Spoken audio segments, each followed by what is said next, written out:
Now turn to Section 1. Section 1.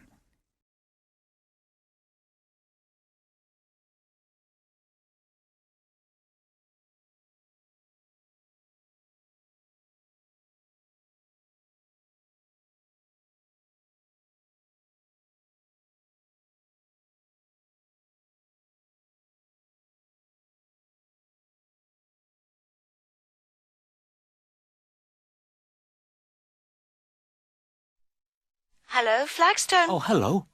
Is that Flagstone Properties? Yes, that's right. Flagstone here. How can I help you? Hello. I'm ringing just to make inquiries about renting a house. My name's John Anderson. Yes, Mr. Anderson. What sort of thing were you looking for? Two-bedroom house with garden. Well, yes, sir, that shouldn't be any problem.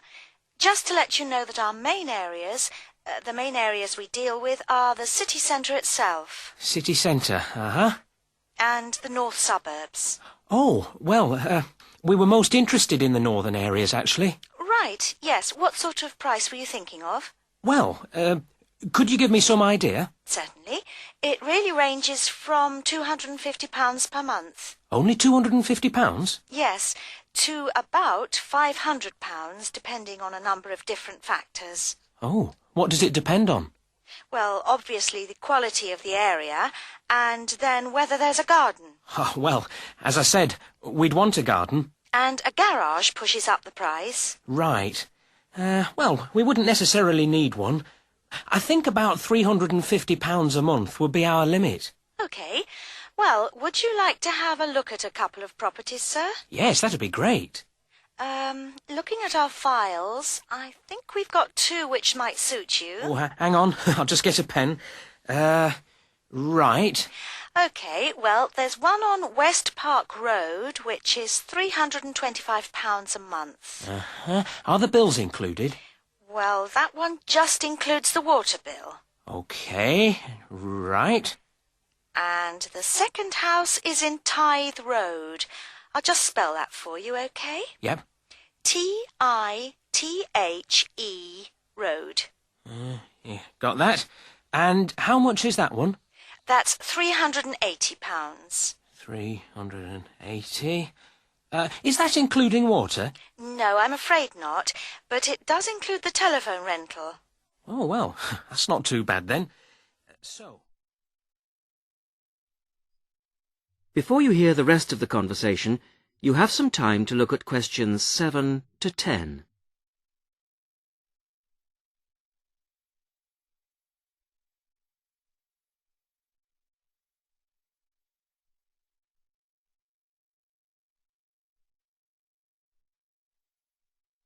Now listen and answer questions 7 to 10.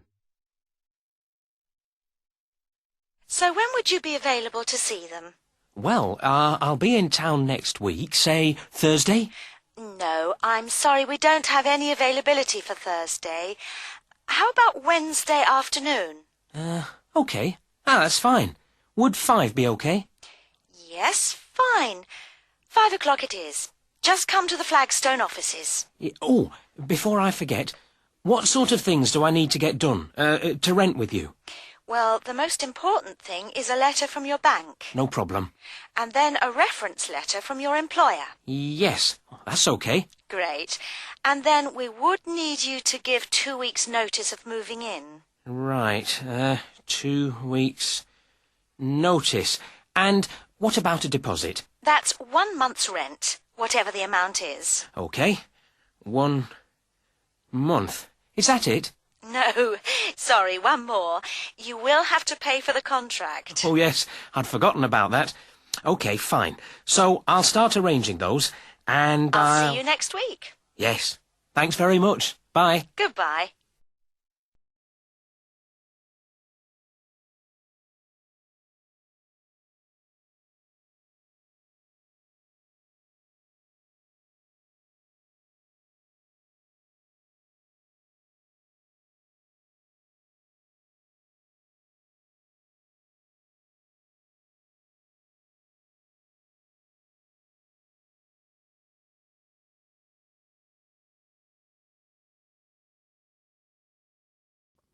Now turn to Section 2.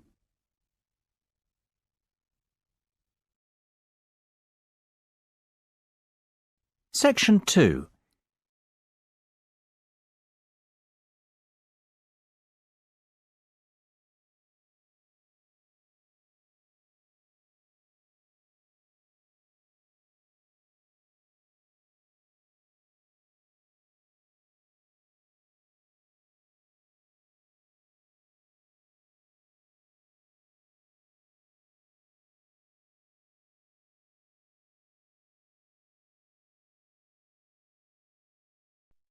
Hello, Mrs. Sutton. Come in. How are you settling in next door? Have all your things from Canada arrived yet? I thought I saw a removals van outside your house yesterday afternoon. Yes, they came yesterday. We spent all day yesterday arranging them. It's beginning to feel a bit more like home now. Oh, that's good. Look, come in and sit down. Are you all right? You look a bit worried. Well, I am a bit. I'm sorry to bother you so early, Mrs. Smith, but I wonder if you could help me. Could you tell me how I can get hold of a doctor? Our daughter, Anna, isn't very well this morning, and I may have to call somebody out. She keeps being sick, and I am beginning to get a bit worried. I just don't know how the health system works here in England. All I know is that it's very different from ours back in Canada. Well, I don't know really where to start. Let me think. Well, the first thing you have to do is find a family doctor. Sometimes we call them general practitioners as well. Right. And register with him or her. If you live here, you've got to be on a doctor's list. If you're not, things can be a bit difficult. Nobody will come out to you if you're not registered. Anyway, they work in things called practices, sort of small groups of family doctors all working together in the same buildings. Now, what you've got to do this morning is register with one of them. There are 2 practices near here, so we're quite well off for doctors in this part of Manchester. There's the Dean End Health Centre, about 10 minutes walk away, and there's another practice in South Hay. That's about 5 minutes away, going towards the town centre. We're registered at the Dean End one, but they're both okay. There are about 6 doctors in our practice and 4 in the other, so ours is quite big in comparison, and the building and everything's a bit more modern. South Hay is a bit old-fashioned, but the doctors are okay. Their only problem is that they don't have a proper appointment system. Sometimes you have to wait for ages there to see someone. Anyway, you go to the receptionist in whichever health centre and ask her to register you with a doctor there. You have to fill in a form, but it doesn't take long. Ours is called Dr. Jones, and we've been going to him for years, ever since we moved here 15 years ago. I wouldn't say he's brilliant, but I suppose he's all right, really. We're used to him now. They say he's very good with elderly people, but he does tend to get a bit impatient with children. Listen, the one who's supposed to be really good with small children is Dr. Shaw. I've heard lots of people say that. She's young and she's got small children of her own, so you could try registering with her. And if her list's full, I heard somebody say the other day that there's a really nice young doctor at South Hay, a Dr. Williams. He holds special clinics for people with back trouble, but that's not really your problem, is it? Now you have some time to look at questions 18 to 20.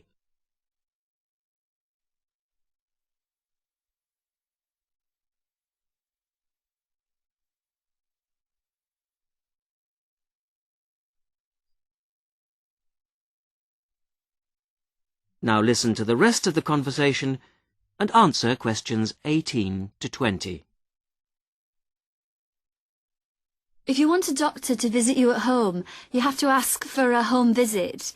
You're supposed to do that before 10:30 in the morning, but obviously if it's an emergency, you can phone at any time, night or day. It might not be your doctor that comes, though. It's quite often one of the other doctors in the practice. It doesn't really seem to make much difference. Right. Otherwise, you make an appointment to see your doctor at the health centre. You usually get seen the same day. Not always, of course, but usually, as I say. They hold surgeries between 9 and 11:30 every weekday, and from 4 to 6:30 Monday to Thursday. Saturdays are only for emergencies. See. When the doctor sees you, he gives you a prescription. He writes what medication you need on it, and you take it to a chemist shop. There's one opposite the centre. If it's for a child under 16, you don't have to pay, so if it's for Anna, there's no problem. The same thing goes if you're unemployed or retired, or if you're pregnant. Just as well, because it's not cheap. You pay the same price for each item the doctor has prescribed. At the moment, it's something like £5 per item. So you pay for the medication, but the consultation with the doctor doesn't cost you anything. It's completely free as long as you're a resident here.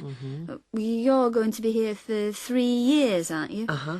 So, well, there shouldn't be any question of you paying anything to see the doctor. So that's one less problem to worry about. Look, Mrs. Sutton, if you want, I'll sit with your daughter for half an hour if you want to go down to the health centre to register. It's no trouble, really, don't worry. Are you sure you wouldn't mind? That would really help me a lot. I'll ask them if they can send someone round later to see Anna. I think I'll try the Dean End Centre. Good idea. Don't worry about Anna. Right. I'll be back as soon as I can.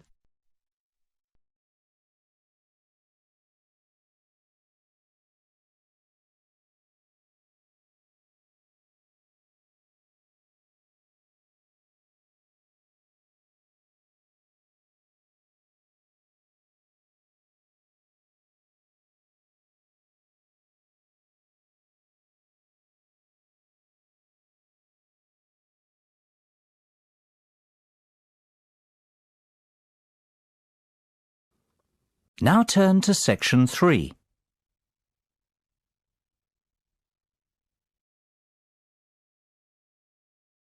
Section 3.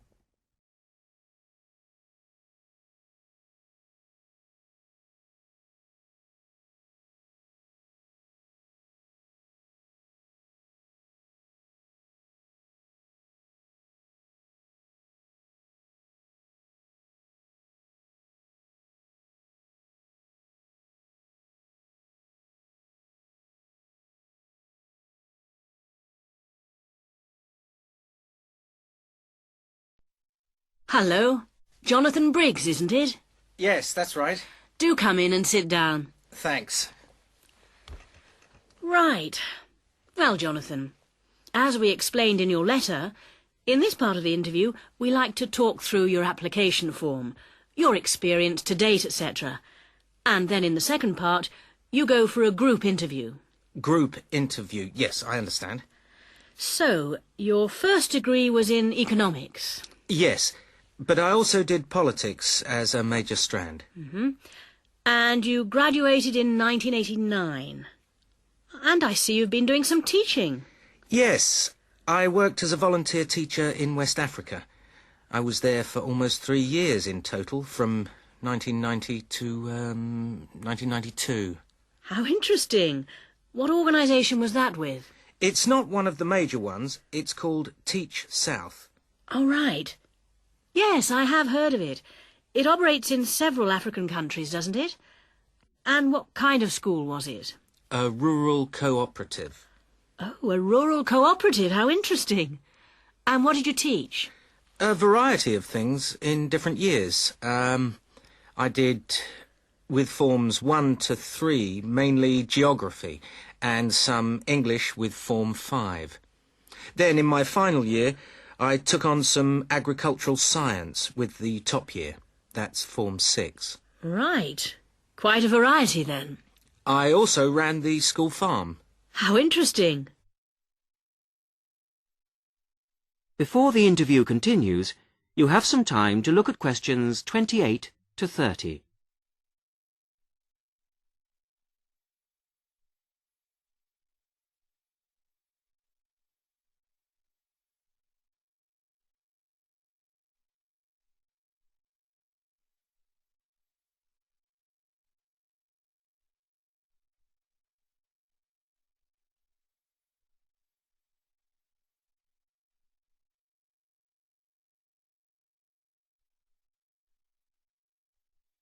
Now listen to the rest of the interview and answer questions 28 to 30.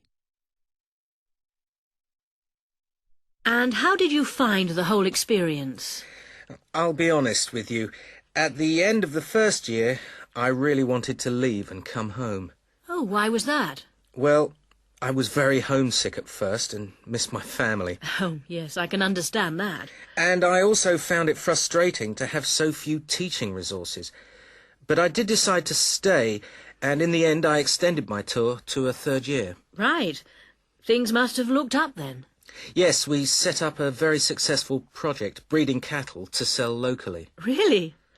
And then, after a lot of hard work, we finally got funds for new farm buildings. And you wanted to see things through. Uh-huh. And that's why you want to train to teach geography. Yes. I've had a couple of jobs since then, but I now realise I like teaching best. And I chose geography because it's my favourite subject. And also because I think it has so many useful applications. Well, you certainly have had some interesting work experience. I'll ask you now to go on to the next stage of the interview.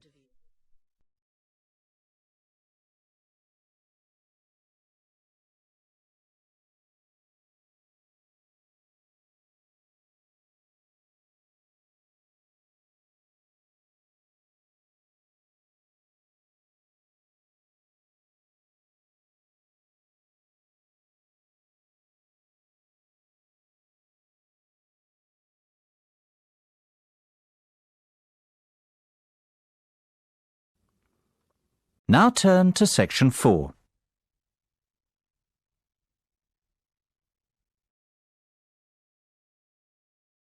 Section 4.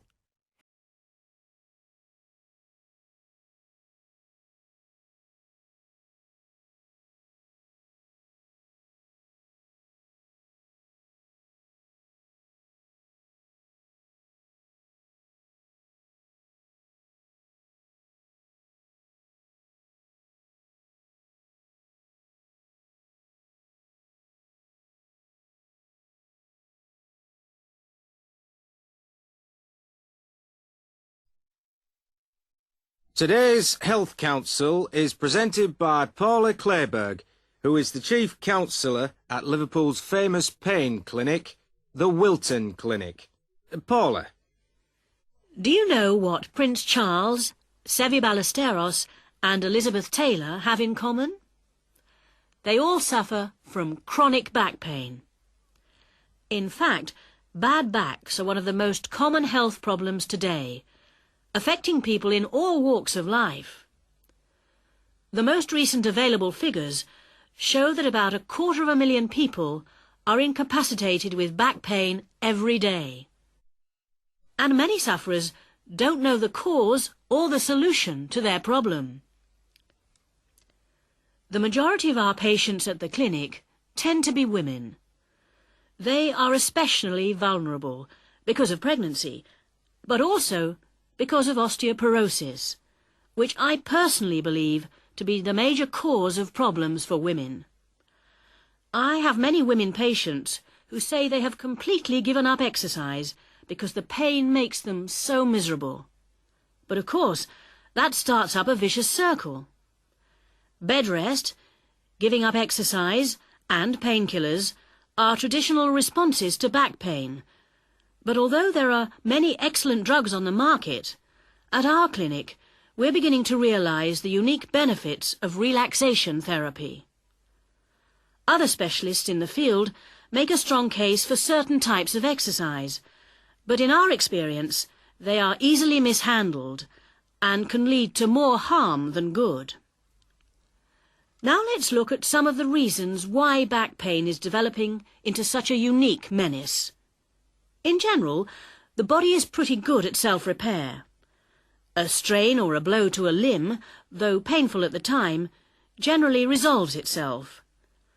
But the body's response to back injury can be very counterproductive. When pain strikes, we attempt to keep the back as immobile as possible, which makes the muscles tense up. Research shows that they often go into spasm, which causes further twisting of the spine. A vicious circle is underway. The second mistake we often make when stricken with extreme back pain is to go to bed and stay there. Although at the clinic we recognise that a short rest in bed can be helpful, up to 2 days, any longer makes our back muscles become weaker and unable to hold up our spine. The pain, therefore, becomes worse. Another problem is being overweight. Anyone a stone or more overweight who already has back pain is not doing himself any favours. Though it won't actually set it off in the first place, the weight will increase the strain and make things worse. The British diet could be partially to blame for the increase in back pain. Over the last 10 years, the average weight of men has risen by 11 pounds and of women by 9 pounds. So much for the causes and aggravations of pain. But what can we do to help? There are many ways in which simple day-to-day care can make all the difference. The first point to watch, of course, is weight. If you are overweight, a diet will make all the difference. Also, studies have shown that just 1 hour sitting in a slouched position can strain ligaments in the back which can take months to heal. At the clinic, we have come to the conclusion that the major cause of the problem is not with the design of chairs, as some have suggested, but in the way we sit in them. It can be useful to get special orthopaedic chairs, but remember, the most important improvement should be in our posture. Another enemy of your back is, of course, your beds. If your bed doesn't give enough support, back muscles and ligaments work all night trying to correct spinal alignment, so you wake up with a tired, aching back. Try out an orthopaedic mattress or a spring-slatted bed. Research shows that both can be beneficial for certain types of back pain. Another hazard for your back are the shock waves which travel up your spine when you walk, known as heel strike.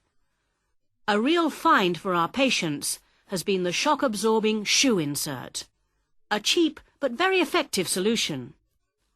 And you might be better off avoiding shoes with heels higher than 1.5 inches. Though absolutely flat shoes can be a solution for some, others find their posture suffers. Finally, a word about the state-of-the-art relief, the TENS machine. A small battery-powered gadget which delivers subliminal electrical pulses to the skin. Our experience indicates that your money is better spent on the more old-fashioned remedies.